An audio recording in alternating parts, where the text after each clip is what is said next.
Assalamualaikum warahmatullahi wabarakatuh. Khalid bin Walid adalah seorang sahabat ahli peperangan dan dikenal dengan nama Saifullah atau pedang Allah. Mungkin ia tidak bisa sepenuhnya disebut sebagai sahabat muhajirin, namun demikian ia telah memeluk Islam sebelum terjadinya peristiwa Fathu Makkah. Tidak ada suatu pertempuran yang dipimpinnya kecuali ia memperoleh kemenangan, termasuk ketika ia masih musyrik. Khalidlah yang menjadi kunci kemenangan pasukan kafir Quraisy pada perang Uhud. Padahal sebelumnya mereka telah kocar-kacir dan berada di ambang kekalahan. Ketika Nabi Muhammad SAW berniat umroh ke Makkah yang berakhir dengan perjanjian Hudaybiyah, Khalid bin Walid memimpin pasukan berkuda kaum Quraisy untuk menghalangi kedatangan beliau tersebut. Kedua golongan bertemu di Isfan. Nabi Muhammad SAW dan sahabatnya berhenti untuk melakukan sholat duhur di hadapan pasukan berkuda Khalid pada jarak tertentu. Kemudian beliau melanjutkan dengan sholat asar dengan cara sholat khauf. Sebenarnya Khalid sudah berniat untuk menyerang pasukan muslimin, tetapi niat itu tidak menguat untuk direalisasikan. Khalid sadar selama beberapa kali pertempuran melawan pasukan muslimin, ia tidak pernah menang, walau sempat menggoyahkan seperti yang terjadi di perang Uhud, tapi tidak sampai menang. Setelah selesai sholat, ternyata Rasulullah SAW memutuskan untuk memilih jalan sebelah kanan, sehingga terhindar pertemuan dengan pasukan berkuda Khalid bin Walid. Melihat hal itu, Khalid berkata dalam hati, lelaki itu, Muhammad SAW itu sedang dihalangi. Khalid bin Walid adalah seorang ahli strategi. Karenanya ia sadar bahwa perjanjian Hudaybiyah lebih merupakan kekalahan bagi kaum kafir Quraisy daripada kemenangan. Memang sekilas tampak golongan musyrik Quraisy Mekah lebih diuntungkan daripada kaum muslimin Madinah.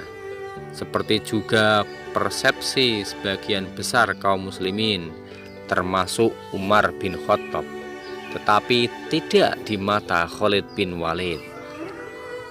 Khalid bergulat dengan pemikirannya sendiri. Apalagi yang masih tersisa? Tanya Khalid dalam hati. Kepada Najasyi, sesungguhnya ia telah mengikuti Muhammad dan para sahabat beliau berada di sisinya dalam keadaan aman. Haruskah aku menyertai Hirakla dan mengikuti agama Nasrani? Tanya Khalid dalam hati. Atau aku harus memeluk Yahudi lalu hidup di kalangan orang-orang ajam? Tanya Khalid dalam hati. Ia tidak bisa segera memutuskan dan tetap tinggal bersama kaumnya. Setahun kemudian, ketika Nabi Muhammad SAW melakukan umroh Qadiyah, umroh pengganti yang dihalangi oleh kaum Quraisy sebelumnya, Khalid menyembunyikan diri karena tidak ingin menyaksikan kedatangan Rasulullah SAW dan para sahabatnya, yang sebagian dari mereka masih merupakan kerabat Khalid juga. Walid bin Walid yang merupakan saudara Khalid bin Walid yang telah memeluk Islam berusaha menemukannya, tetapi tidak berhasil. Ia meninggalkan surat untuk Khalid. Dalam suratnya itu, Walid menceritakan kalau Rasulullah menanyakan keberadaannya. Beliau juga menyatakan keheranannya karena orang cerdas seperti Khalid belum bisa melihat nilai kebenaran Islam. Walid menceritakan bahwa Nabi bersabda tentang dirinya, orang seperti dia masih tidak tahu tentang Islam. Jika ia berusaha dengan gigih dan menggunakan kemampuan perangnya untuk membantu orang Islam, tentu itu lebih baik baginya, dan kami akan mendahulukannya sebelum yang lain."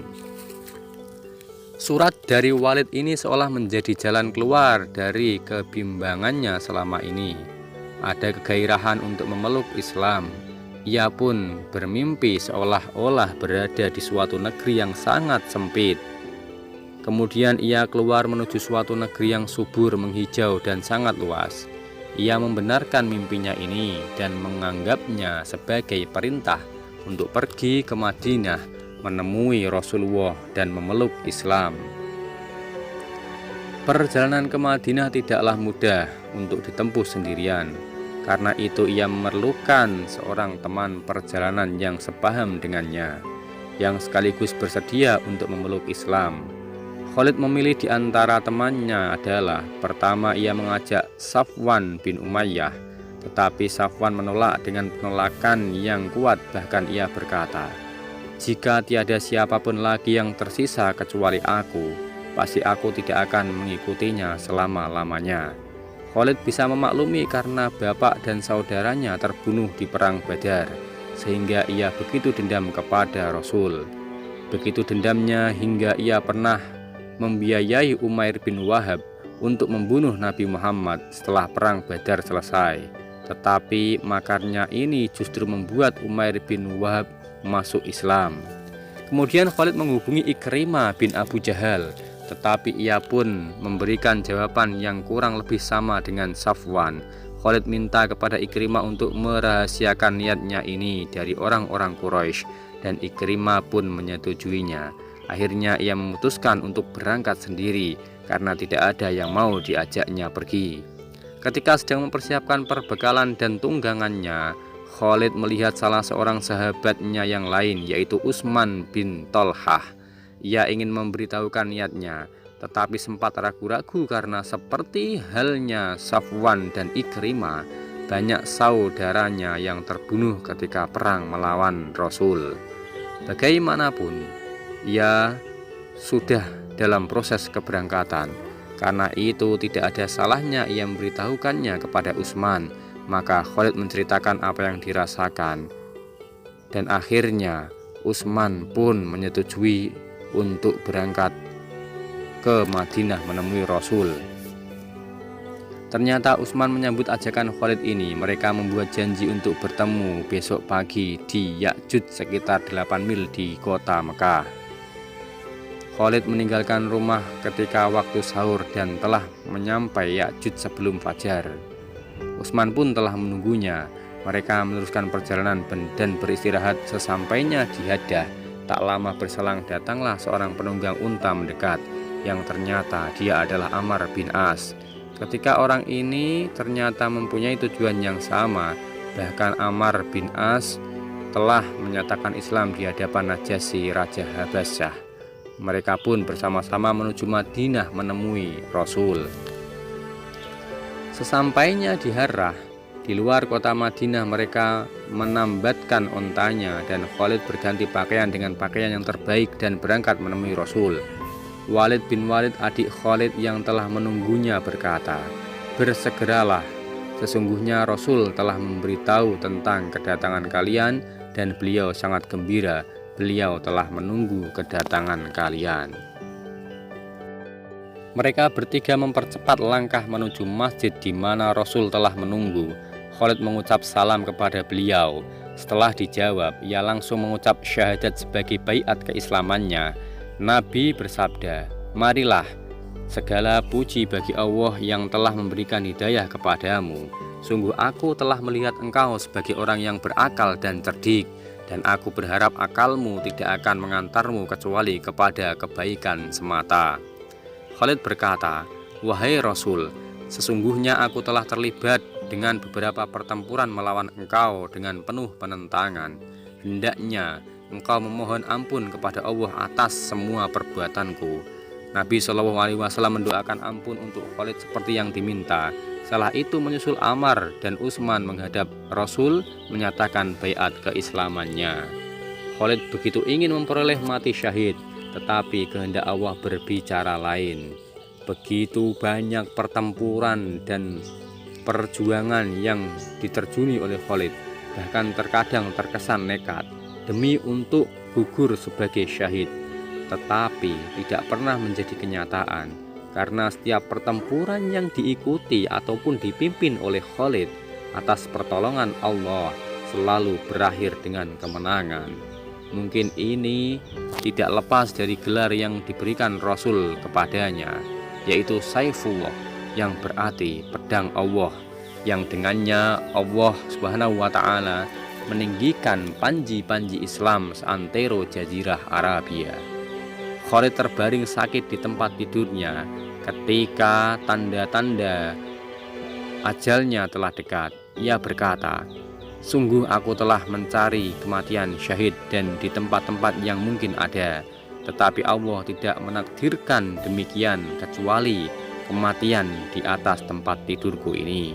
Tidak ada satu amalan yang lebih kuharapkan kecuali satu malam yang aku lalui bersiap memakai tameng dan senjata.